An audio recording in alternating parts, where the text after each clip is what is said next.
Hi friends, welcome to Jaya's garden. ஒரு sister நமக்கு திப்பிலி கட்டிங்ஸும் சேப்பங்கிழங்கு கட்டிங்ஸும் அனுப்பியிருந்தாங்க.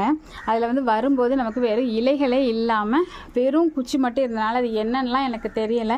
திப்பிலியாக தான் இருக்கணும் அப்படின்னு சொல்லிட்டு இந்த தண்ணி போகிற இடத்துல தரை தோட்டத்தில் தாங்க நான் நட்டு விட்டேன். பார்த்தா இலை வந்ததுக்கப்புறம் தான் தெரியுது இந்த சைடு உள்ளது ஃபுல்லாக எவ்வளோ அழகாக தழுத்துட்டு பாருங்களேன். திப்பிலி இந்த பக்கம் பாருங்கள், இன்னும் தழுக்கலை.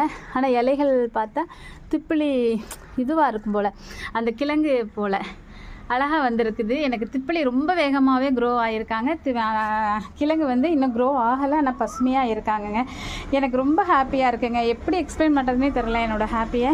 ஏன் அப்படின்னாக்க நிறைய இலவசமாக நிறைய சகோதரிகள் இதை வழங்க அதை வழங்கன்னு எனக்கு நிறைய கொடுக்குறாங்க. எனக்கு ரொம்ப ஹாப்பியாக இருக்குது. இது தாங்க நம்ம மற்றவங்களுக்கு கொடுக்கும்போது நமக்கு இலவசமாக நிறையவே கிடைக்குது. இதில் ரொம்ப